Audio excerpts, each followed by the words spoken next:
नमस्कार, आप देख रहे हैं के न्यूज। मैं हूं आपके साथ सूरी चौहान। देवभूमि के दंगल में आपका स्वागत है। और आज देवभूमि के दंगल में जिक्र निर्माण कार्यों से तंग तीर्थ पुरोहितों ने किया सचिव बंद। धामी सरकार मुर्दाबाद, धामी सरकार मुर्दाबाद, धामी सरकार बंद करो, बंद करो, बंद करो, धामी सरकार मुर्दाबाद, धामी सरकार मुर्दाबाद, धामी सरकार मुर्दाबाद।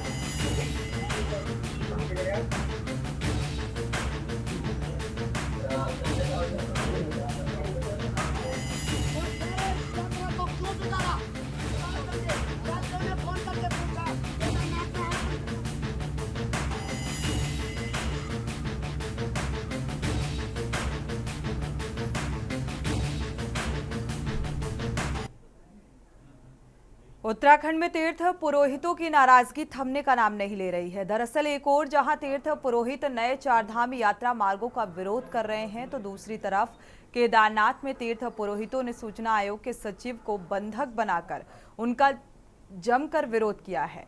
तीर्थ पुरोहितों ने उन्हें 6 घंटे तक बीकेटीसीए कक्ष में बंधक बनाए रखा और मांगों पर कार्रवाई का भरोसा देने के बाद ही मामला शांत हो पाया। तीर्थ पुरोहितों ने बताया कि केदारनाथ में ऑफ सीजन के दौरान बिना अनुमति तीर्थ पुरोहितों के कई भवन तोड़े गए। केदारनाथ में उनकी जमीन है और बिना सूचना और आदेश के तीर्थ पुरोहितों के अस्थायी दुकानें तोड़ दी गईं, जिससे नाराज होकर उन्होंने सचिव का घेराव भी किया। तीर्थ पुरोहितों की लगातार सामने आ रही नाराजगी ने सरकार की चिंता को बढ़ा दिया है। तीर्थ पुरोहित सरकार की ओर से चारधाम यात्रा प्राधिकरण और नए यात्रा मार्गों पर पहले से ही विरोध कर रहे थे। नाराज तीर्थ पुरोहितों और व्यापारियों ने उत्तरकाशी में प्रभारी मंत्री के उत्तरकाशी के दौरे के दौरान मंत्री वापस जाओ के नारे भी लगाए, अपनी नाराजगी व्यक्त की और धामी सरकार चारधाम यात्रा के संचालन के लिए अब नए मार्गों पर विचार कर रही है। मुख्यमंत्री पुष्कर सिंह धामी ने इस संबंध में अधिकारियों को निर्देशित भी किया है कि चारधाम यात्रा को कोटद्वार से संचालित करने की संभावनाओं को तलाशा जाए। और इसके साथ ही सीएम ने यात्रा प्राधिकरण को लेकर भी साफ कर दिया है कि प्राधिकरण के जो पास प्रदेश की अभी यात्राओं के संचालन की जिम्मेदारी रहेगी। प्राधिकरण गठन के पीछे सरकार का मुख्य उद्देश्य यही है कि प्रदेश में बढ़ते धार्मिक सामान्य पर्यटन के मद्देनजर राज्य के पास एक ऐसी संस्था हो जो इन सभी जिम्मेदारियों की तैयारियों का सही से निर्वहन कर सके। वहीं राज्य सरकार की ओर से यात्रा प्राधिकरण और नए मार्गों पर चल रही कवायद के बाद केदारनाथ में तीर्थ पुरोहित पुनर्निर्माण के कार्यों से नाराज है। और सवाल यही है कि आखिर बार बार क्यों तीर्थ पुरोहितों की नाराजगी सामने आ रही है? क्या सरकार इनसे बिना बातचीत के फैसले ले रही है? आज इसी मुद्दे को लेकर विस्तार से चर्चा करेंगे, क्योंकि अभी ये मुद्दा बड़ा बनता जा रहा है।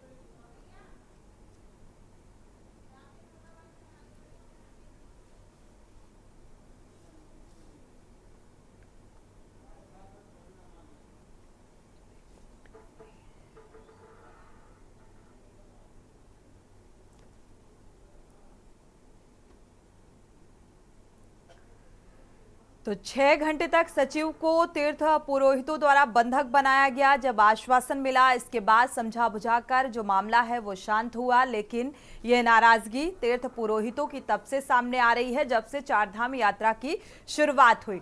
दुकान और मकान तोड़ने की नाराजगी, ऑफ सीजन में किस तरीके से दिक्कतों का सामना कर रहे हैं ये तीर्थ पुरोहित, आज सबसे बड़ा मुद्दा। और इसी मुद्दे को लेकर विस्तार से चर्चा करेंगे। हमारे साथ खास मेहमान जुड़ चुके हैं।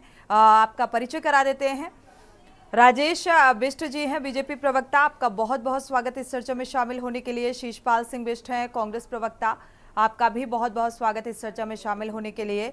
दीपक रावत हैं, केंद्रीय प्रवक्ता, यूकेडी से हैं। आपका भी बहुत बहुत स्वागत। कुलदीप राणा जी हैं, वरिष्ठ पत्रकार। आपका भी बहुत बहुत स्वागत इस चर्चा में शामिल होने के लिए। और लुशून टोडरिया हैं, सह संयोजक हैं, मूल निवास संघर्ष समिति से जुड़े हुए हैं। आपका भी बहुत बहुत स्वागत इस चर्चा में शामिल होने के लिए। शुरुआत कर लेते हैं राजेश बिष्ट जी से। हालांकि सभी सवालों के जवाब देने के लिए कितना तैयार हैं और कितना सक्षम है, क्योंकि तीर्थ पुरोहितों की जो नाराजगी है वो लगातार बढ़ती हुई नजर आ रही है। चारधाम यात्रा की शुरुआती दौर से ही ये नाराजगी जो है अब देखने को मिल रही है और अब स्थिति और बढ़ती जा रही है। क्या कहेंगे?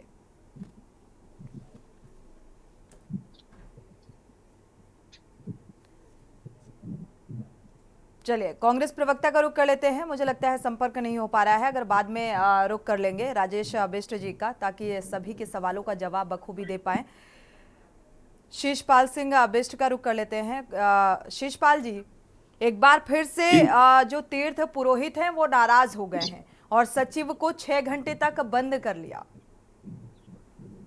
देखिए सोनी जी, जो तीर्थ पुरोहितों का आक्रोश है वो पहली बार नहीं है। तीर्थ पुरोहित लगातार सरकार को चेताने का काम कर रहे हैं। तो तीर्थ पुरोहितों की जो मांगे हैं तो वो बिल्कुल जो है जायज मांगे हैं, संविधान के दायरे में है। तो उनके हक हकूकों के साथ लगातार ये सरकार छेड़छाड़ करने का काम कर रही है। आगे जो है सरकार तानाशाही क्यों कर रही है, मनमानी क्यों कर रही है, चीजें थोपने का काम क्यों कर रही है। आप केदारनाथ में अगर यात्रा सीजन की शुरुआत में गए होंगे तो सोनी जी आप अपनी टीम से पूछ लीजिए कि वहां पर जिस तरीके से प्रशासन ने तोड़फोड़ की है मनमाने तरीके से, वहां पर पंडित पुरोहितों के जो आवाज थे उनको जो है आप नहीं छोड़ रहे हैं। जो वहां पर जो है आपदा के बाद हरीश रावत सरकार में निर्माण के काम हुए हैं, जिन पे जो है धन खर्च हुआ, आप उनको भी जो है लगातार तोड़ने का काम कर रहे हो। केवल इसलिए तोड़ रहे हैं जो आप वहां पर केदारनाथ पुनर्निर्माण के नाम पर केवल नाम बदलने का खेल है। भाई आपको किसी के नाम से नफरत है तो आप नाम बदल दीजिए, अपना नाम रख लीजिए।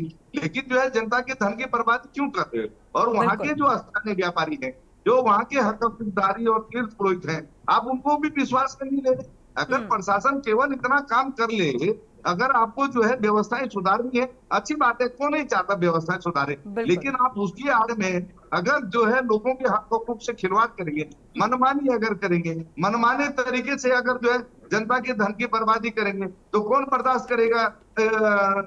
सोनी जी, केदारनाथ पुनर्निर्माण हो वो मास्टर प्लान के नाम पर, और बद्रीनाथ में भी मास्टर प्लान के नाम पर जो तानाशाही प्रशासन कर रहा है, वहां भी लगातार जो है इसका विरोध हो रहा है। आखिर ये सरकार चाह क्या रही है। देवस्थानम बोर्ड का भी जो है इसीलिए विरोध हुआ था क्योंकि सरकार ने जो है किसी से राय मशवरा की नहीं करा नहीं, क्योंकि लोकतंत्र में इनका विश्वास है नहीं।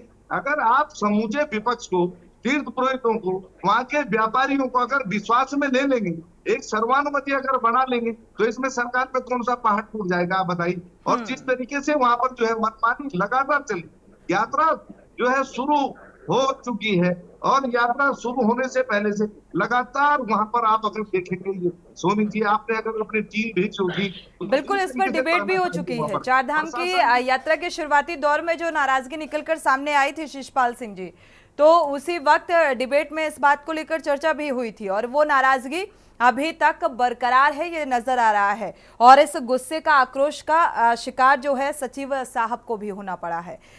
हमारे साथ और भी मेहमान जुड़े हुए हैं। यूकेडी प्रवक्ता का रुख कर लेते हैं दीपक रावत जी का। दीपक रावत जी, पुरोहितों की नाराजगी पहले भी निकलकर सामने आई थी और अब ये आक्रोश इतना बढ़ गया है दुकान और मकान टूटने की वजह से कि सचिव साहब का घेराव कर लिया, 6 घंटे तक उन्हें बंधक बना लिया। बिल्कुल सोनी जी, ये बात तो समझनी पड़ेगी कि आखिरकार पुरोहितों को ऐसा कदम उठाने पे मजबूर क्यों होना पड़ा। निश्चित रूप से ये इस पूरी घटनाक्रम में एक चीज तो साबित होती है कि बिना पुरोहितों को, बिना पंडों को, जो वहाँ के हक हकूकदारी हैं उनको विश्वास में लिए जो ये निर्माण कार्य भारतीय जनता पार्टी या प्रशासन द्वारा कराया जा रहा है, इसका विरोध जो है वो इस चरम सीमा में पहुंच गया है कि अब उनको सचिव को भी 6 घंटे तक बंदी बना के रखना पड़ा। और क्या आरोप है सोनी जी? उनके 2 आरोप हैं। पहला आरोप तो उन्होंने ये लगाया है कि उनसे जबरदस्ती अनुबंध किए गए हैं, अनुबंध में हस्ताक्षर कराए गए हैं। और दूसरा वो ये कह रहे हैं कि उनकी जानकारी के बगैर शीतकाल में उनके आवास को तोड़ा गया है बिना अनुमति के।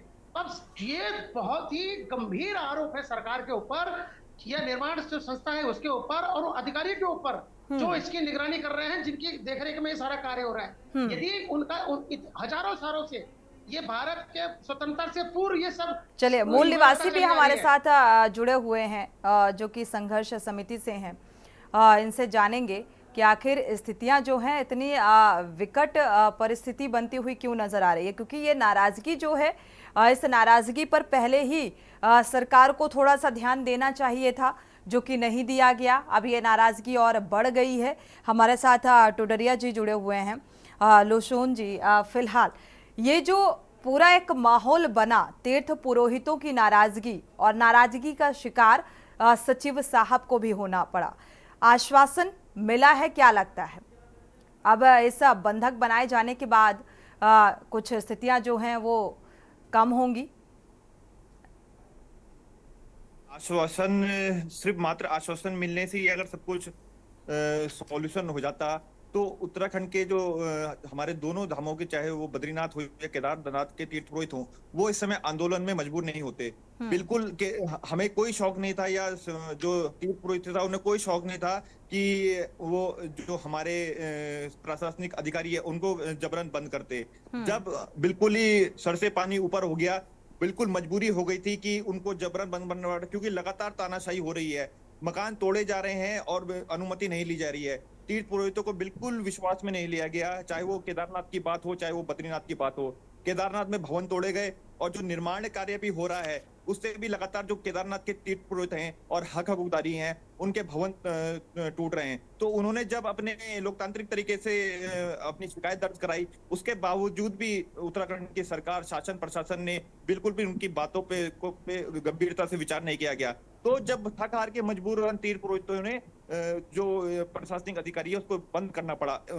और बात सिर्फ केदारनाथ की नहीं है, बद्रीनाथ में आप देखिए, बद्रीनाथ में तो इस कदर तानाशाही हो गई थी कि जब शीतकाल में जो कपाट बंद होते हैं उस समय जो तीर्थ पुरोहित और प्रभावित लोग थे उनके मकान तोड़े गए। मतलब कि जिन लोगों ने बद्रीनाथ केदारनाथ को पूरे विश्व में जिनके पूर्वजों ने पहुंचाया, प्रचार प्रसार किया, आज उन हक हकदारियों की जो स्थानीय मूल निवासी हैं, जो वहां के मूल निवासी है, उनके साथ इस कदर तानाशाही बरती जा रही है। सोनी जी, एक बात मैं बताना चाहूंगा कि उत्तराखंड सरकार में जब मास्टर प्लान के लिए एक जो नीति है वो ये है कि उन्होंने ये बना रखा है कि Uttarakhand urban and city country planning and development act है। इसके तीसरे अध्याय में साफ साफ लिखा है कि जब आप मास्टर प्लान बनाएंगे तो उसका जो पूरा खाका है, जो उसका पूरा ड्राफ्ट है, तो वो आप प्रभावितों के सामने पेश करेंगे और प्रभावित उसमें से आपको जो भी उनकी आपत्तियां हैं वो दर्ज कराएंगे। परंतु इस जो ये मास्टर प्लान बद्रीनाथ में भी हो रहा है, इसमें आपत्तियां दर्ज कराने का मौका ही तीर्थ पुरोहितों को नहीं मिला, हक हकदारियों को नहीं मिला, प्रभावितों को नहीं मिला।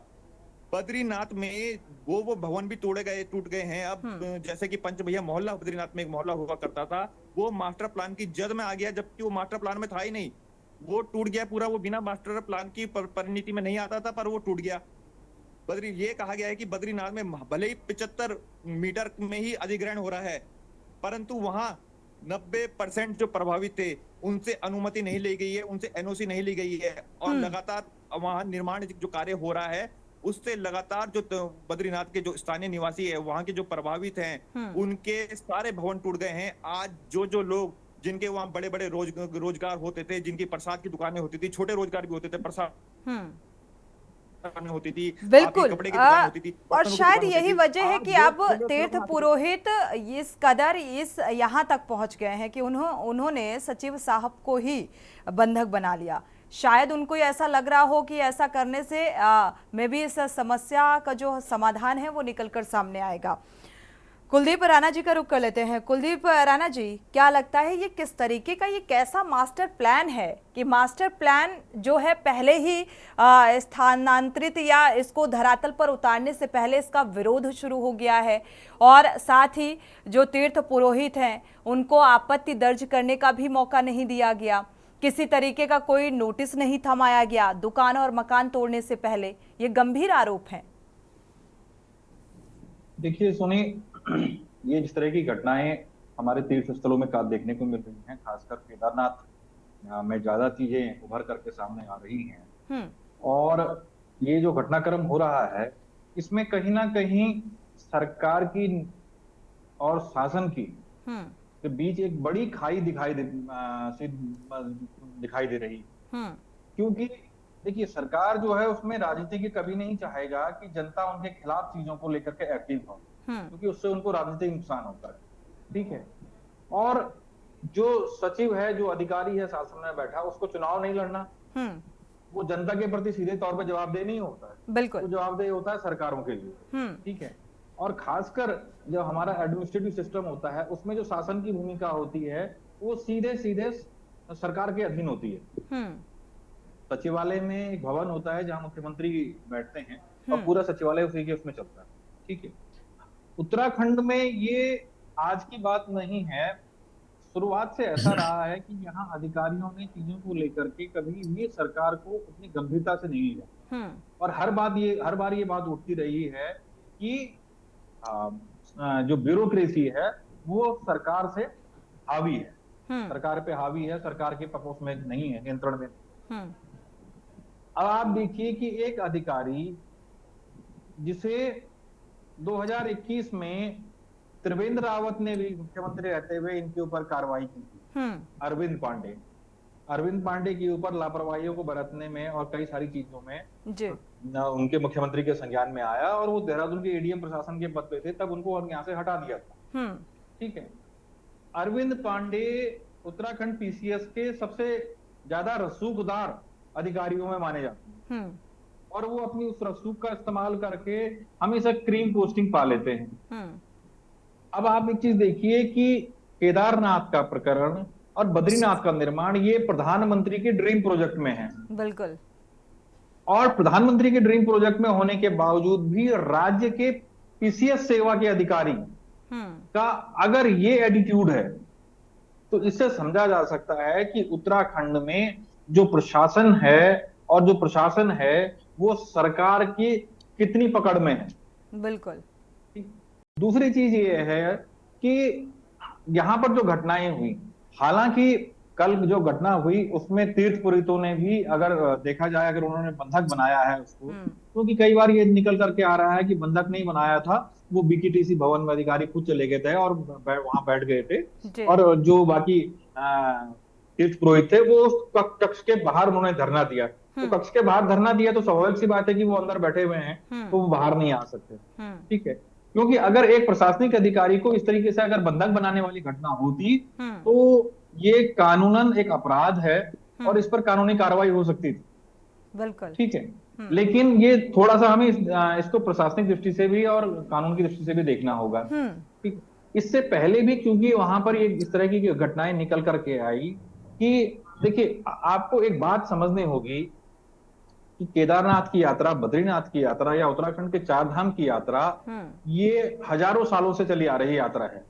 ये उत्तराखंड सरकार बनने के बाद शुरू हुई हो ऐसा नहीं है। ये उत्तराखंड सरकार बनने से पहले, उत्तर प्रदेश की सरकार बनने से पहले बीकेटीसी का एक्ट तो अंग्रेजों का बनाया हुआ है। बिल्कुल। ठीक है, ये तब की चली आ रही यात्रा है, और इस यात्रा को व्यवस्थित करना, इस यात्रा को बनाए रखना, उस धाम की महत्व को बनाए रखना, ये तीर्थ पुरोहितों की जिम्मेदारी रहती है। और यही कारण है कि तीर्थ पुरोहितों ने वर्षों से, हमारे इन पूर्वजों ने तमाम कठिनाइयां झेलते हुए, जब सड़कें नहीं थी, तमाम चीजें नहीं, सुविधाएं नहीं थी, उन स्थानों पर व्यवस्थाओं को, धार्मिक कर्म कांडों को स्थापित रखा, उसको बनाए रखा।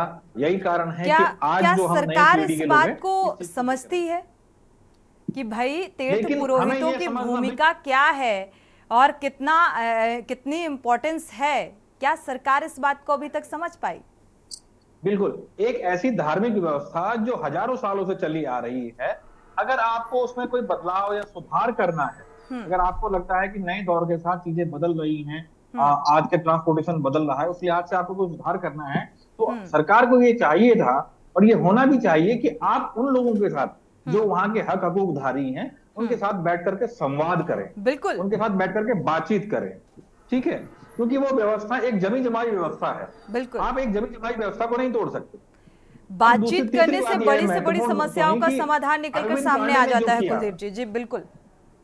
अरविंद पांडे ने जो किया कि वो अपर सचिव शासन में अपर सचिव रहते हुए उन्होंने शीतकाल में, जब केदारनाथ की पीठ बंद हो जाती है, कपाट बंद हो जाते हैं और सारे लोग वहां से नीचे आ जाते हैं, बर्फ पड़ जाती है, तो वहां पुनर्निर्माण कार्य करने वाले मजदूरों से उनके भवनों को तोड़वा दिया। ठीक है, आपको संवाद करना चाहिए था। आप ये देखिए कि आपके एक अधिकारी के अंदर ये हेकड़ी, ये हौसला कहां से आया, उसका ये हौसला इतना बुलंद कैसे हो गया कि उसने बिना उन लोगों से पूछे हुए किसी दूसरे की परिसंपत्ति पर इस प्रकार का अतिक्रमण कैसे की? बिल्कुल, क्या सरकार का कोई आदेश था? क्या सरकार ने कोई नीति बनाई थी? भारत सरकार ने चलिए, तो अब पुनर्वास हमारे नीति साथ बनाई है बीजेपी और फेज प्रवक्ता भी वन जुड़ में चुके पैरोल हैं। दे सभी रही है। सवालों का जवाब ले लेते हैं। कुलदीप जी, राजेश बिष्ट जी जुड़ चुके हैं। स्वागत है आपका इस चर्चा में शामिल होने के लिए। राजेश जी, बेहद महत्वपूर्ण सवाल निकलकर सामने आ रहे हैं। जिस तरीके से तीर्थ पुरोहित अब नाराज हैं, आक्रोशित हैं, चार धाम यात्रा की शुरुआती दौर से ही ये नाराजगी जो है देखने को मिल रही है। दुकान और मकान तोड़े गए, अनुबंध जो जिसमें हस्ताक्षर करवाए गए उनको इस बात की जानकारी नहीं दी गई। क्या सरकार के आदेश के बाद ये कार्रवाई हुई? सोनी जी, सबसे पहले तो मैं क्षमा चाहता हूं आपसे कि कनेक्टिविटी के इशू की वजह से मैं देरी से जुड़ पाया आपके बीच में। बिल्कुल, कोई बात दूसरा, जहां तक आपने कहा कि हमारे तीर्थ पुरोहित जिस तरह से अपनी नाराजगी व्यक्त कर रहे हैं, मैं सबसे पहले कहना चाहूंगा कि प्रदेश सरकार की नैतिक जिम्मेदारी है कि वो किसी भी तरीके से यात्रा को सुगम, सुलभ और सुरक्षित हमारे आने वाले तीर्थयात्रियों के लिए, और खास तौर पे जो वहां रहने वाले तीर्थ पुरोहित हैं, हमारे पंडे हैं, उन सब के भावनाओं को आहत किए बगैर उन व्यवस्थाओं को ठीक करना ये सरकार की जिम्मेदारी है। और इसमें बहुत महत्वपूर्ण हो जाता है कि जब कहीं पे किसी तरह का वहां के स्थानीय निवासियों का या हकदारियों की किसी तरह से नाराजगी सामने आती है तो सरकार उस पर ऐसा नहीं है कि गौर नहीं करती है, बिल्कुल गौर करती है। लेकिन जिस प्रकार की घटना कल देखने को मिली और जैसे समाचार पत्रों से पता चल रहा है कि वहां के तीर्थ पुरोहितों ने वहां के हमारे जो सचिव वहां पे गए उनको बंधक बनाया, वो बिल्कुल भी ठीक नहीं है। अगर आपकी किसी तरह की कोई नाराजगी है, किसी चीज में आप सुधार चाहते हैं, आपको ये लगता है कि ये किसी तरह से काम उनके हितों के रक्षा नहीं हो पा रही है, तो आपको बैठ के उसके समाधान के लिए बात करनी चाहिए। लेकिन ये कहीं पर भी ठीक नहीं है कि आप कानून को हाथ में लेंगे और इस तरह के कदम उठाएंगे। ये हमारे प्रदेश के पंडा पुरोहितों को वैसे भी शोभा नहीं देता। राजेश जी, ये नौबत आई क्यों जी यहाँ तक? क्योंकि ये नाराजगी कोई आज की नहीं थी कि कल ही ये नाराजगी निकलकर सामने आई है। चारधाम यात्रा के दौरान भी पंडा पुरोहित और हक हकूक का अगर देखा जाए तो उस वक्त भी वो नाराजगी देखने को मिली थी। तो पहली बात तो उनकी इम्पोर्टेंस को समझना होगा कि आखिर उनकी भूमिका क्या है, क्या सरकार समझती है। की भूमिका बहुत महत्वपूर्ण है। ये जो चार यात्रा है बहुत ऐतिहासिक और बहुत ही पौराणिक यात्रा है, और मैं समझ के चलता हूं कि हर जगह पे हर एक व्यक्ति को खुश करके ही काम किया जाए, ये हर बार संभव नहीं होता है। हो सकता है कई जगहों पे क्लैशेस हो रहे हो, कोई चीज हमारी सरकार के द्वारा जो ठीक करने का प्रयास किया जा रहा है, यात्रा को सुगम करने का प्रयास किया जा रहा है, हो सकता है कि वहां के पंडा पुरोहितों को वो जो व्यवस्था बनाई जा रही है वो उनको नहीं समझ आ रही हो अभी। लेकिन हाँ, इसके दीर्घकालिक, इसके लंबे हम लोगों ने इसको देखना पड़ेगा कि जो आने वाला भविष्य है, इस पे उस सुधार की ओर सरकार जो कदम उठा रही है कितना महत्वपूर्ण है। राजेश बिष्ट जी, दूरगामी परिणाम का जिक्र तो हम करेंगे। भविष्य अगर प्रेजेंट टाइम में अगर स्थितियां जो व्यवस्थाएं हैं वो चुस्त दुरुस्त नहीं है, उनसे पंडा पुरोहितों की जो भावनाएं हैं वो आहत होती हुई नजर आ रही हैं, और आप दूरगामी सोच का जिक्र कर रहे हैं। जी ऐसा है, अगर ठीक नहीं होती तो मैं नहीं समझता हूं कि अभी तक की जो यात्रा की संख्या हुई है वो इस जो इतनी बड़ी संख्या इस समय आई है पिछले वर्ष के। आप लोग आंकड़ों में उलझ जाते हैं भाई। आंकड़ों में आंकड़ाबाजी अच्छी बात है कि भाई देखा जाए चारधाम यात्रा में जो श्रद्धालु हैं उनकी संख्या में इजाफा हुआ, इसको नजरअंदाज नहीं किया जा सकता है। लेकिन उन व्यवस्थाओं का क्या आकलन किया गया कि भाई हजारों की तादाद में यहां पर श्रद्धालु पहुंच रहे हैं तो उनके लिए अव्यवस्था ना हो, उसका ख्याल रखा गया। इसको लेकर सरकार जिम्मेदारी बनती है और किस तरीके से अपनी जिम्मेदारी को निभाया, क्योंकि व्यवस्थाओं को लेकर भी सवाल उठे। चर्चा में वापस लौटेंगे एक छोटे से ब्रेक के बाद।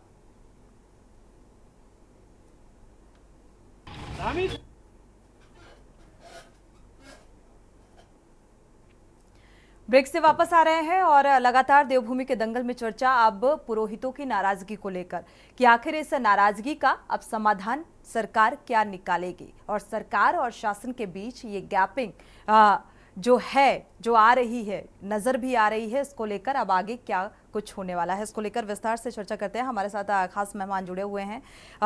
शिषपाल सिंह जी, अभी राजेश बिष्ट जी को आप सुन पा रहे थे, उन्होंने बखूबी इस बात का जिक्र किया कि भाई ये बात जो है सत्ता पक्ष ख्याल रखता है इस बात का कि भावनाओं को ठेस ना पहुंचे। और अभी हमारे साथ जो मूल निवास संघर्ष समिति के संयोजक हैं, सह संयोजक, उन्होंने भी बखूबी उस बात को बताया।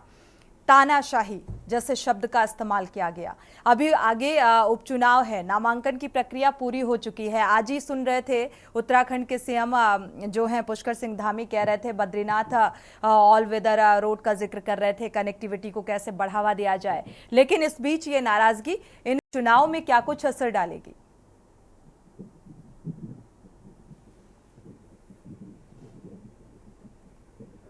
शिषपाल जी, आवाज आ रही सोनी जी? जी जी सुन पा रहे हैं। जी सोनी जी, देखिए भाजपा के प्रवक्ता टीवी डिबेट्स में तो बड़ी बड़ी बात करते हैं, ज्ञान की बात करते हैं, लेकिन धरातल में आप केदारनाथ के पंडित पुरोहितों का दर्द अगर देख रहे होंगे, आप ही की टीवी स्क्रीन में विजुअल में मैं देख रहा था किस तरीके से वो अपना दर्द बयां कर रहे थे। वहां पर जो सदियों से चली आ रही मान्यता है उनको किस तरीके से तार तार किया जा रहा है, और जो वहां पर हमारे पंडित पुरोहितों के आवास है, वहां पर जो है उनके जो केदार बाबा के श्रद्धालु आते हैं, जो पंडित पुरोहितों के जो है कि उनको मानने वाले हैं, वो उनके आवासों में रहते भी थे। वहां पर जो उनको सुविधाएं भी होती थी, उनके खाने पीने की सारी जो है सुविधाओं का भी ध्यान जो है हमारे पंडित पुरोहित करते थे। अब उन्हीं के आवासों को आप तोड़ने का काम कर रहे हैं, और वहां पर बताया जा रहा है कि जो है एक अलग से कॉलोनी जो बसाई जा रही है वो एक उद्योगपति चहेते को दी जा रही है। वहां पर जो है वो आने वाले श्रद्धालु रहेंगे। यही है कि पंडित पुरोहित जो है वहां पर अपने साथ जो है श्रद्धालुओं को ना रख सके, और जो वहां के स्थानीय व्यापारी हैं उनके व्यापार को भी जो है चौपट करने की जो है रणनीति है, उस पर भी जो है किसी उद्योगपति का जो है एकाधिकार जो है करने की तैयारी है। और जो बाबा केदार के लिए मंदिर के लिए मुख्य मार्ग है उसको जिस तरीके से क्षतिग्रस्त किया गया यात्रा शुरू होने से पहले, तो उसको लेकर के जो है तीर्थ श्रद्धालुओं का, तीर्थ पुरोहितों का, व्यापारियों का जो है विरोध है। और वहां पर जो मैं जैसे पहले भी कहा कि जो अन्य निर्माण कार्य हैं जो बिल्कुल आपदा के बाद हुए थे और जो बहुत सही तरीके से हुए थे, पूरे प्लान से हुए थे, उनको भी तोड़ने का काम हो रहा है। वही जो नाम बदलने का जो खेल मैंने आपको कहा, आखिर इतनी नफरत की जरूरत क्या है आप बताइए ना। आप नाम बदल दीजिए, हमने कहा हमें कोई दिक्कत नहीं है, लेकिन जो है आप पंडित पुरोहितों के साथ जो वहां पर व्यवहार करें, जो वहां के व्यापारियों के जो है भविष्य के साथ आप खिलवाड़ करें, ये बिल्कुल नहीं होना चाहिए। और जो मनमानी है राजेश जी, इस बात का जवाब आपसे लेंगे।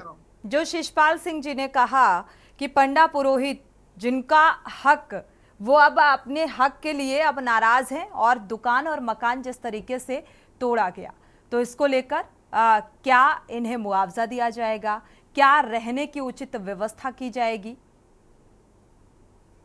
जी देखिए सोनी जी, जो प्रशासन ने उनसे वादा किया और जिस तरीके से छल से जो है उनसे हस्ताक्षर कराएंगे, कई बार पंडित पुरोहित जो है कह चुके हैं कि जहां पर वो चाहते हैं इसी बात का जवाब ले रहे हैं शिषपाल जी। शिषपाल जी राजेश जी से इसी बात का जवाब ले रहे हैं। राजेश जी, नहीं कर रहा है, अपनी मनमानी थोपने का काम कर रहा है, इसका विरोध हो रहा है ना सोनी जी।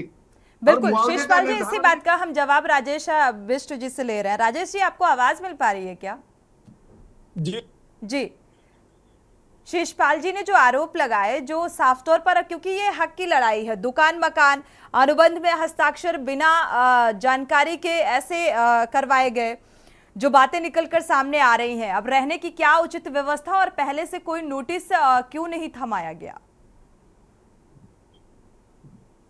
देखिए, कांग्रेस पार्टी के पास कोई काम नहीं है, ना पहले था ना आजकल है, तो उनके पास यही काम बचा है कि जो हमारे ये प्रदेश के अंदर किसी तरह से पंडा पुरोहितों के साथ जो भारतीय जनता पार्टी ने इतने कम समय में इतनी सुदृढ़ व्यवस्थाएं देने के बाद, यात्रा को इतने अच्छी भव्य बनाने के बाद, ऐतिहासिक यात्रा बनाने के बाद भी अब ये छोटे छोटे मुद्दों को इतना बड़ा मुद्दा बना के यहाँ पे जनता के सामने पेश कर रहे हैं। मेरा ये समझना है कि हमारे पंडा 100 से ज्यादा श्रद्धालुओं की मौत हुई थी चारधाम यात्रा के दौरान, श्रद्धालुओं की होने की बात की है, उस बात का दुख इस प्रदेश को है। और जिस तरीके से लोग अपने मेडिकल की पूरी जांच किए बगैर और जिस आयु में इस यात्रा यात्रा को करना चाहिए नहीं करना चाहिए, उन नियमों का पालन करते हुए नहीं आएंगे तो इसमें सरकार को आप दोषी नहीं कह सकते हैं। मेरा ये मान के चलना है कि आपको ऐसी यात्राओं के लिए तैयार होकर आना पड़ेगा, स्वस्थ होकर आना पड़ेगा, और जगह जगह पे जिस प्रकार तो से सरकार 24/7 को उचित इसमें व्यवस्थाओं का की, दावा नियुक्ति नहीं की गई करना है। चाहिए, या प्रशासनिक स्तर पर यह जिम्मेदारी नहीं देनी चाहिए, ये कह देना चाहिए और एक बोर्ड लगवा देना चाहिए कि जो आएगा, जैसे कि जगह जगह ये कहा जाता है कि अपने जानमाल की सुरक्षा खुद करें, तो ऐसा एक बोर्ड चस्पा कर देना चाहिए ताकि जो श्रद्धालु पहुंचे तो उन्हें ये पता होना चाहिए कि अगर इसमें कुछ भी होता है तो इसके जिम्मेदार हम खुद होंगे, इसके लिए दोषारोपण सरकार को नहीं होगा। नहीं नहीं नहीं नहीं, ये बात बिल्कुल ठीक नहीं है। मैंने आपसे कहा कि जो अस्वस्थ हैं, अस्वस्थ लोगों को ऐसी यात्रा से बचना चाहिए जिसमें आप आने के बाद अपनी स्वास्थ्य की जिम्मेदारी को नहीं उठा पा रहे हैं। और आप अगर ये कहेंगे कि ऐसे अस्वस्थ हालत में भी आप ऐसी यात्रा पे आएंगे और आप वहां पे आके किसी कारण से आपको कोई नुकसान होगा तो आप सरकार के ऊपर थोपेंगे, ये किसी भी तरीके से ठीक नहीं है। सरकार ने राजेश बिष्ट मेडिकल जी, कैंप्स की एक छोटी सी बात बताइए, 100 लोग इस यात्रा के दौरान उनकी मौत हुई, 100 का आंकड़ा क्रॉस हो गया, उसमें से कितने ऐसे श्रद्धालु थे जो किसी ना किसी रोग से ग्रसित थे?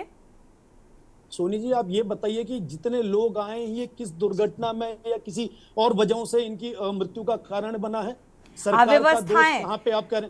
किस तरह की विपक्ष अव्यवस्था? चिल्ला चिल्ला कर कह रहा है वो अव्यवस्थाएं जिनको लगातार भाई सत्ता पक्ष की तरफ से कहा गया कि चार धाम यात्रा जो है सकुशल संपन्न कराई जाएगी, व्यवस्थाएं चाक चौबंद होंगी, और उस दौरान अगर कोई ऐसा है जिसे अगर कोई दिक्कत है और उचित व्यवस्था वहां पर है, त्वरित इलाज मिलता है, तो जाहिर सी बात है ऐसी स्थितियां नहीं बनेंगी।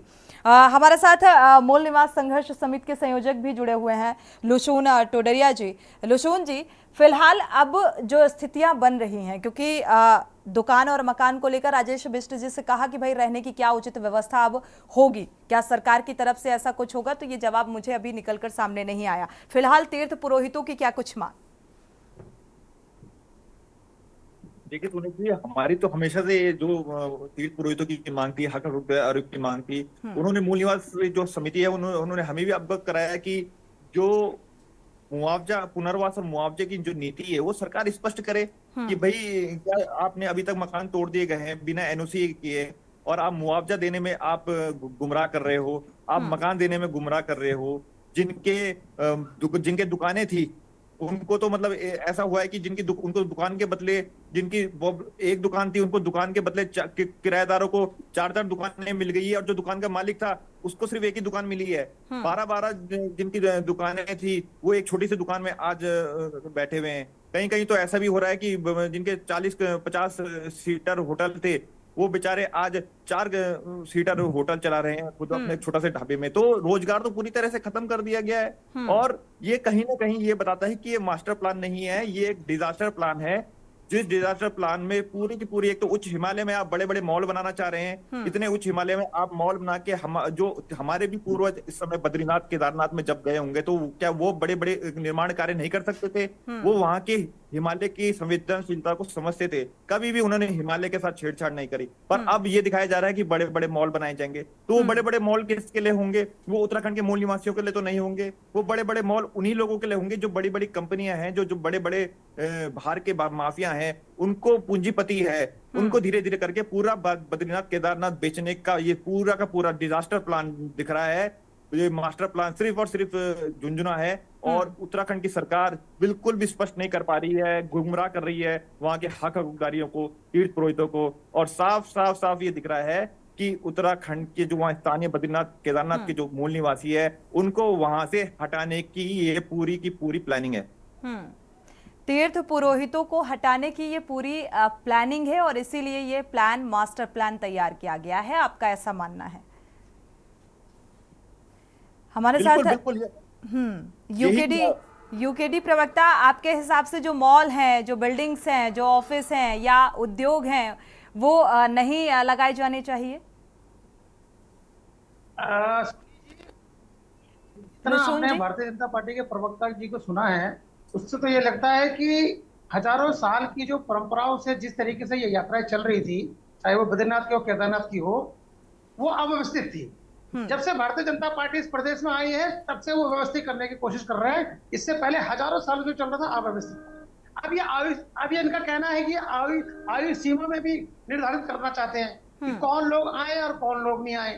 अरे सरकार का काम है सरकार चलाना, धार्मिक जो संस्थान है उनको अपने हिसाब से चलाना नहीं है। ये भारतीय जनता पार्टी कब समझेगी?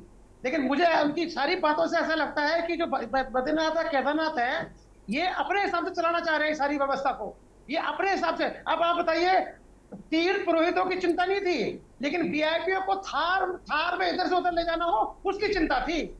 चुनूक हेलीकॉप्टर से इन्होंने थार पहुंचा दी। ये क्या विडंबना नहीं है इस प्रदेश की? और ये बेशर्मी के साथ यहाँ पर आके ये इस बातों को बोलते हैं कि आप ये देखिए कि तीर्थ पुरोहितों के हितों की बात कर रहे हैं। वो इन पे सरकार पे आरोप लगा रहे हैं सोनी जी कि इन्होंने हमसे जबरदस्ती अनुबंध में हस्ताक्षर करे। मैं पूछ अभी कह दे प्रवक्ता साहब कि हमने ऐसा कोई भी कार्य नहीं किया है, वो झूठ बोल रहे हैं तीर्थ पुरोहित। कहे नहीं, झूठ आपके बोल सामने रहे हैं। सच में झूठ बोले, झूठ बोल रहे हैं। राजेश जी तो कह रहे हैं झूठ बोल रहे हैं। झूठ बोल रहे हैं। राजेश जी यही तो सच है कि सब सारा यही सच तो कह भारतीय रहा हूं जनता रावत जी, पार्टी झूठ बोल रहे हैं। जनता पार्टी के प्रवक्ता बोलते हैं। आज के युग में अगर आप ये कहेंगे, आज के युग में अगर आप ये कहेंगे कि जबरदस्ती ले लिए गए, किसी के सिग्नेचर ले लिए गए, तो ये गलत होगा। तीर्थ पुरोहित झूठ बोल रहा है उसके ऊपर आप केस करिए। अगर ये तो आपको करना पड़ेगा ना। कहीं आप खड़ा कर रहा है सरकार ने जबरदस्ती किया है, ये तो तीर्थ पुरोहित करेंगे। सरकार को खड़ा करे रावत जी समझे नहीं, खड़ा कर रहा है। क्राइम आप कहते हो, आप कहते हैं वो कह रहे हैं तो सरकार जाएगी केस करने। मैं कह रहा हूं तो उनको केस करना पड़ेगा ना। केस कौन करेगा? जबरदस्ती साइन करवाया। आप इस बात को क्यों नहीं समझ रहे? रावत जी तो केस कौन करेगा? रावत जी केस कौन करेगा? आप विपक्ष पर आप मैं विपक्ष कहता को हूं, बोल रहे हैं। चलिए राजेश बिष्ट जी का कहना है कि अगर जबरन साइन करवाया गया तो भाई केस कौन करेगा? आप सुनिए, ये मैं कहना चाहता हूं सोनी जी, ये कहते हैं क्राइम सरकार ने किया है। अरे तो तीर्थ पुरोहित करेंगे केस, ये सरकार करेगी केस अपने खिलाफ। अरे तो तीर्थ पुरोहित अगर झूठ बोल रहे हैं तो आप उनको कटघरे में खड़ा करिए ना। आज वो तो वहां तो आपको जवाब दिया गया आराम से। ये तो आप कह रहे हैं, यहाँ पर आते हैं शिषपाल जी, आते हैं। आप कह रहे हैं, यहाँ पर आके आप सफाई देते फिर रहे हैं। नहीं राजेश जी ठीक है, नहीं कुलदीप राणा जी का रुख करेंगे। रावत जी नहीं, मैं कोई सफाई नहीं दे रहा हूँ। शिषपाल जी आते हैं, आपका रुख करेंगे। इसमें सफाई देने की आपने उनके घर तोड़े हैं, उनसे सहमति नहीं ली, उनके आवास तोड़े हैं। जो मुआवजे के, अगर आपने आवास तोड़े तो फिर मुआवजा किस बात का? रावत जी आज का टाइम वो नहीं रहा जो आप कह रहे हैं। सुनिए, मैं कह रहा हूँ आज की तारीख में। चलिए राजेश जी थोड़ा सा इंतजार कर लीजिए, क्योंकि बेहद महत्वपूर्ण सवाल का जवाब अभी तक नहीं मिला है। आपका रुख करते हैं, तब आप जवाब दीजिएगा इस बात का। वरिष्ठ पत्रकार जुड़े हुए हैं, कुलदीप राणा जी का रुख करेंगे। उससे पहले शिषपाल जी को सुन लेते हैं, कुछ कहना चाह रहे हैं शिषपाल जी। देखिए सोनी जी, भाजपा के प्रवक्ता जो है विपक्ष के आरोपों को मानने के लिए तैयार नहीं है। और तीर्थ पुरोहित जो बात उठा रहे, वहाँ केवल तीर्थ पुरोहित विरोध नहीं कर रहे, वहाँ के जो स्थानीय व्यापारी हैं, जो स्थानीय ग्रामीण हैं, वो भी जो है सरकार की मनमानी का विरोध कर रहे हैं। इस चीज को मैं स्पष्ट कर दूं, क्योंकि जो सरकार मास्टर प्लान का खाका बना रही है, जिस मास्टर प्लान के नाम पे ये सारा जो है खेल हो रहा है, वो जो है मनमाने तरीके से हो रहा है। जहाँ पर तीर्थ पुरोहित चाह रहे हैं कि भाई हमें हमारे आवासों के बदले जो है यहाँ पर बना करके दे दीजिए, वहां पर नहीं बनाए जा रहे। जहाँ पर प्रशासन चाह रहा है जो है वो मंदिर से बहुत दूर जो है, तीर्थ पुरोहित जो कह रहे हैं कि मुझे यहाँ पर आवास चाहिए, रहने के लिए जगह चिन्हित की जाए या कॉलोनी उपलब्ध कराई जाए, उस हिसाब से नहीं, सरकार अपने हिसाब से काम कर रही है। ठीक है शिषपाल जी, हिसाब से जगह नहीं मिल रही है, इसलिए ये विरोध हो रहा है। जी सोनी जी, बिल्कुल। कुलदीप राणा जी, ये मेगा प्लान नहीं, डिजास्टर प्लान है। बड़े बड़े मॉल्स, जैसा कि अभी आप लुसून जी को भी सुन पा रहे होंगे, उन्होंने कहा कि बड़े बड़े मॉल, यानी कि पंडा और पुरोहितों की अनदेखी की जा रही है। वो जो डिमांड कर रहे हैं वो डिमांड पूरी नहीं हो रही, सरकार अपने हिसाब से काम कर रही है। देखिए, डिमांड्स क्या हैं, ये तो एक राजनीतिक विषय बन जाता है, क्योंकि आप वैचारिक रूप से बटे हुए हो सकते हैं। कोई भाजपा ही हो सकता है, कोई कांग्रेस ही हो सकता है। बिल्कुल। उनकी डिमांड्स क्या हैं और वहां की मूलभूत जरूरतें क्या है, और वहां की जो वास्तविकता है, वास्तविक स्थिति क्या है, वो ये तीनों अलग अलग प्लेटफॉर्म है। अभी देखिए, सबसे पहली बात तो ये है कि सरकार को ये समझना होगा कि उन्हें सत्ता पर जनता ने बैठाया है, बिल्कुल, अधिकारियों ने नहीं बैठाया है। और अगर अधिकारी सरकार के प्रति भी जवाबदेह नहीं है, ठीक, तो इससे व्यवस्थाएं अराजक होती हैं और फिर जनता जो करती है वो केदारनाथ में हमने देखा है। बिल्कुल। एक अधिकारी को उन्होंने रोक लिया वहां पे, ठीक है। सवाल खड़ा ये होता है कि क्या सरकार ने इस पर कोई जांच कमेटी बनाई कि क्या पिछले वर्ष जब अरविंद पांडे वहां पर उस कमेटी में वहां अपर सचिव थे, तो क्या इस प्रकार का कोई आदेश निर्गत हुआ, क्या उनके साथ सहमति हुई? क्योंकि कुल मिलाकर के 16 निर्माण हैं जिनको लेकर के ये आवाज उठ रही है कि उनको जो है पुनर्वास या उनके लिए वित्तीय आर्थिक सहायता होनी चाहिए थी, ठीक है। अब वहां मेन समस्या क्या है कि जैसा अभी लुसुन ने कहा और आपने सवाल पूछा कि डिजास्टर प्लान है। देखिए, आप बद्रीनाथ और केदारनाथ को समझिए, उत्तराखंड के इतिहास में और उत्तराखंड के इतिहास से संबंधित जो किताबें हैं, जो गजेटियर्स, उनमें इन यात्राओं का स्पष्ट उल्लेख है कि ये यात्राएं पद यात्राएं ऋषिकेश हरिद्वार से शुरू हो जाती थी, ठीक है। और जो यात्री हैं उनके परिवारजन अपने इन यात्रियों को विदा करते हुए उनका पिंडदान भी कर देते थे। बिल्कुल। क्योंकि वो एक प्रकार से ये था कि ये धार्मिक यात्रा जब आप निकल रहे हैं तो वापस शरीर लौट के आएंगे, जीवित लौट के आएंगे, इसकी संभावना कम बनी होती थी। बद्रीनाथ विधानसभा के ही एक पूर्व विधायक हैं स्वर्गीय उन्होंने केदार सिंह फोनिया जी, उन्होंने एक पुस्तक लिखी है और उन्होंने अपनी किताब में ये स्पष्ट बताया था कि जब वो छोटे थे, पढ़ते थे स्कूलों में, तो तब ये पैदल यात्री लोग वहां से जाते थे और केदारनाथ में, बद्रीनाथ में देह त्याग करते थे कि भाई यहाँ से वैकुंठ को हम जाएंगे और जन्म मृत्यु के बंधन से मुक्त हो जाएंगे। ये एक धार्मिक आस्था थी, मान्यता थी, ठीक। इससे साफ पता चलता है कि ये स्थान जो हैं ये आध्यात्मिक शांति के लिए बनाए गए स्थान हैं, कोई इस तरह के मनोरंजन के लिए कोई स्थान नहीं है ये, ठीक है।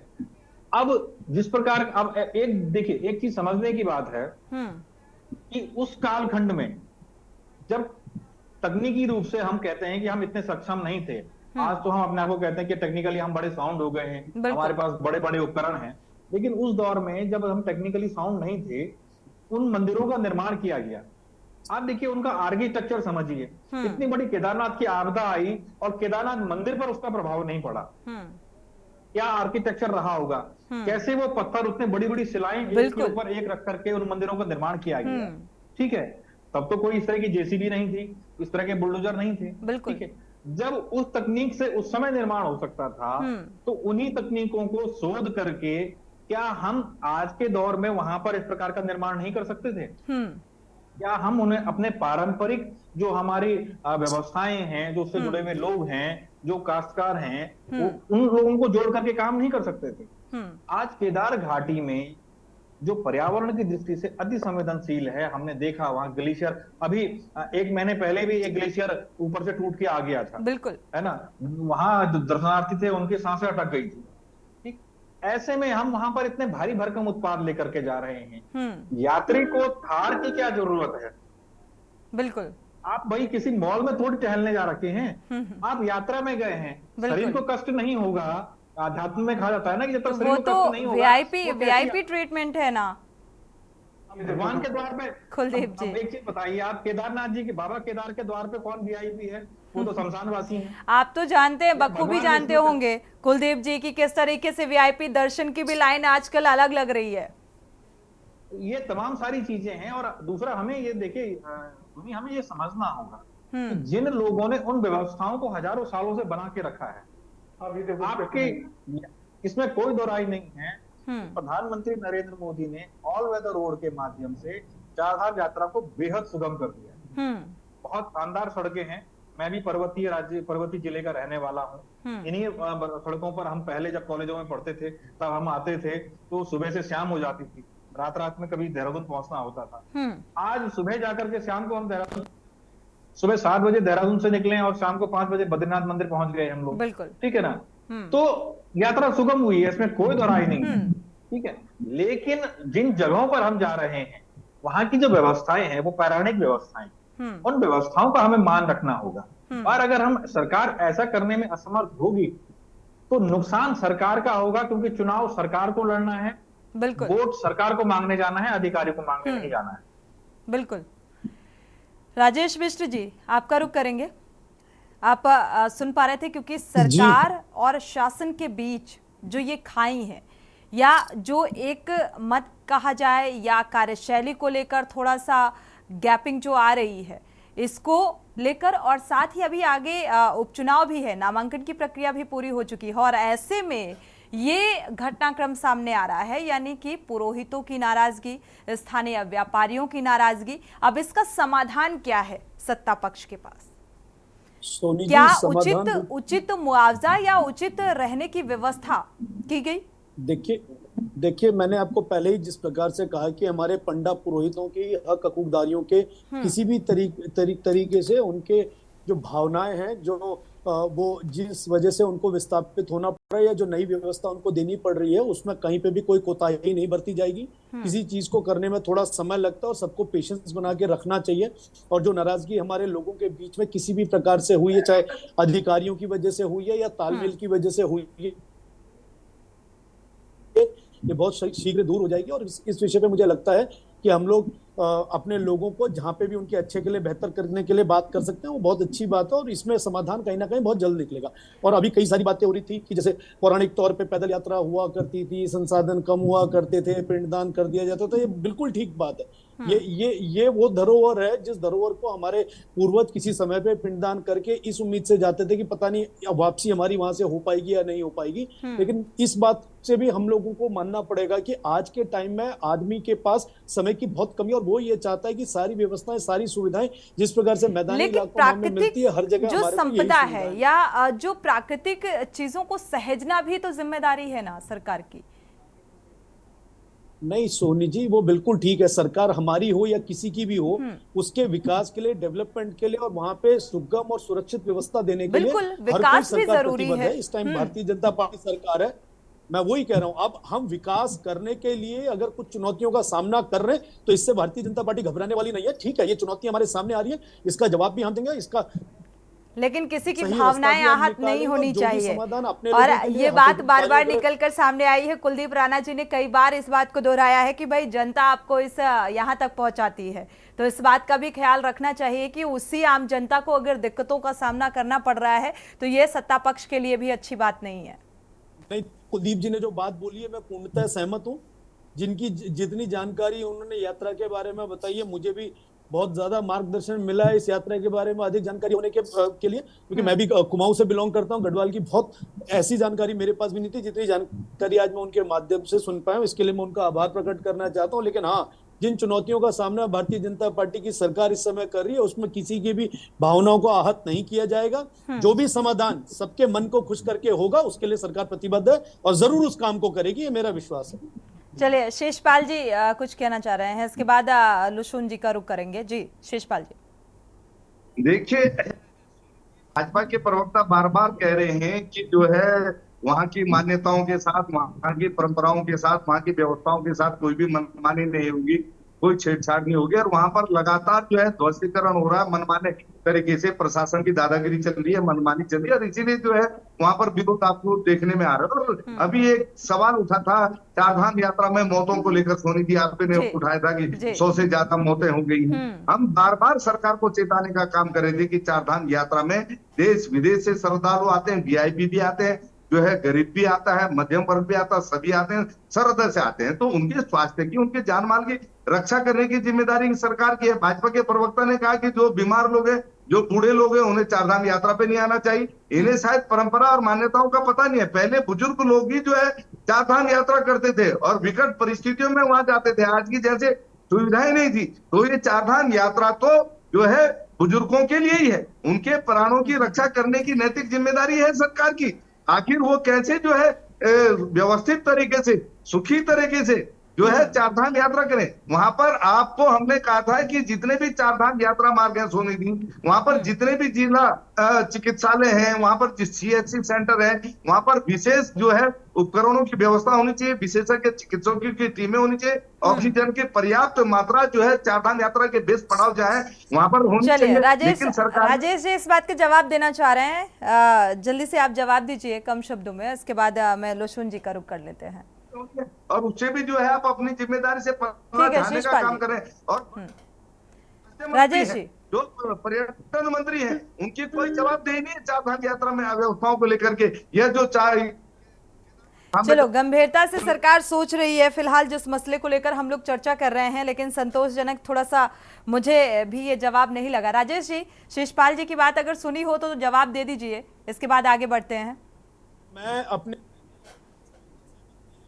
इन्हें शायद पूरी जानकारी नहीं है। वहां पे आदरणीय मुख्यमंत्री जी के द्वारा बड़ी जिम्मेदारी के साथ आईएएस रैंक के, सचिव रैंक के नोडल अधिकारियों को नियुक्त किया गया है। 24/7 मोबाइल नंबर्स उनके ऑन किए गए हैं। उसके बावजूद एयर एम्बुलेंस की व्यवस्थाएं दी गई हैं, सारे उपकरण वहां पे मौजूद हैं। इसलिए भ्रम की स्थिति टूरिस्टों के लिए बिल्कुल भी चलिए, चलते चलते लुशुन जी से बस इतना सा जान लेते हैं कि क्या जो जवाब राजेश बिष्ट जी का निकल कर सामने आया कि उचित व्यवस्था सरकार की तरफ से की जाएगी, तो क्या लग रहा है कि हाँ इस समस्या का समाधान हो पाएगा?